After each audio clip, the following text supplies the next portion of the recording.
you to think about a moment. Not a big, dramatic moment, just a quiet one. Maybe it was after a phone call that left you feeling off, but you couldn't explain why. Or after a conversation where everything seemed fine on the surface, but you went to bed that night with this tight feeling in your chest, like something was wrong, but you couldn't name it. Your mind said, "It's fine, I'm probably overreacting." But your body already knew. That feeling has a name, and today I want to talk about what it's actually telling you. Here's something nobody really talks about when it comes to manipulation. We spend a lot of time teaching people what manipulation looks like, the tactics, the red flags, the warning signs, and that stuff matters. But what we skip over is this. Most people don't figure it out through logic first. They figure it out through their body. The stomach that drops when a certain contact shows up on their phone. The headache that appears before a family dinner.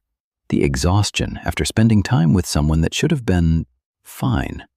Your nervous system picks up on patterns long before your conscious mind catches up. It's called neuroception, your body's built-in threat detection system. It's scanning every interaction, every facial expression, every tone of voice. And when something is consistently off, it sends you a signal. We just spend a lot of energy overriding that signal, explaining it away, being rational. So today, instead of giving you a list of red flags to memorize, I want to help you understand what your body has already been trying to tell you. Because I think that's more useful. And honestly, it's more true to how this actually works. The first signal. You feel relieved when they cancel. Think about the last time someone you're close to texted you, "Hey, can't make it tonight, something came up." For most people in your life, that's mildly disappointing, right? Or just neutral. But there's probably one person, maybe one or two, where that text brings this quiet rush of relief, and then immediately after, guilt for feeling relieved. That guilt is important. It's your mind trying to correct what your body just told you. Because your body just said, being with this person costs me something. It doesn't mean they're a monster. It doesn't mean you need to end the relationship tomorrow. But it does mean something is off in the dynamic, and it's worth paying attention to. Healthy relationships, even complicated ones, even ones with real conflict, don't consistently feel like a weight being lifted when the person isn't there. The second signal, you rehearse conversations before they happen. Not because you're nervous in general, but because with this specific person, you've learned through experience that you need to be careful. You need to say things the right way, or they'll get hurt or angry. Or they'll twist what you said into something you didn't mean. So you run through it in your head. You anticipate their reaction. You pre-apologize in your mind before you've even said anything. That's not you being thoughtful. That's your nervous system telling you this person is unpredictable in a way that requires me to stay on guard. You adapted to them. An adaptation like that takes energy, a lot of it. If you've ever left a conversation feeling more tired than the conversation warranted, this is usually why. The third signal, your posture changes around them.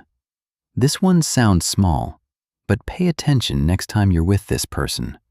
Do your shoulders go up? Does your jaw tighten? Do you make yourself physically smaller, less space, quieter voice, fewer gestures?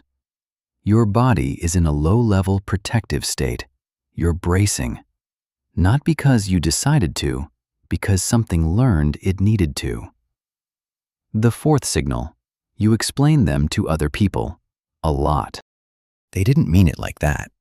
You have to understand their background. It sounds bad, but there's nothing wrong with having empathy for someone. But when you find yourself constantly translating someone's behavior to make it acceptable to the people who care about you, that pattern is worth sitting with. Because at some point, you stopped asking, "Is this okay?" and started asking, "How do I make this seem okay?"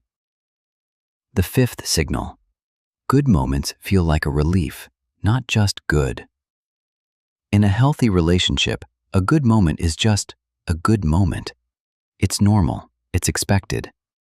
But if a good moment with someone fills you with this disproportionate gratitude, like you're surprised it happened, like you want to hold on to it before it disappears, your body is telling you that good moments with this person are the exception, not the baseline. The sixth signal: you feel like a different version of yourself around them. Quieter, more careful, less funny, less you. And you only really notice it when you're with other people and you think, oh, this is what I'm actually like. I forgot.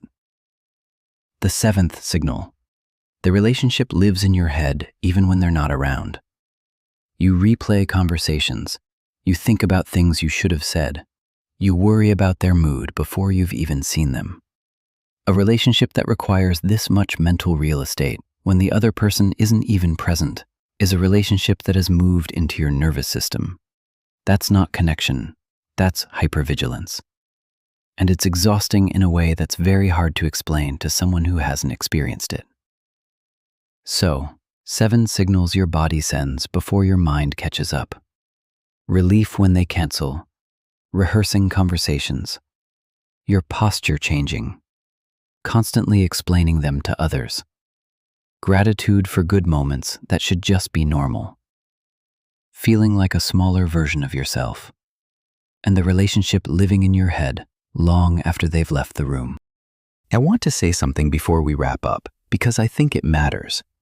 Noticing these signals doesn't make someone a bad person, and it doesn't automatically tell you what to do.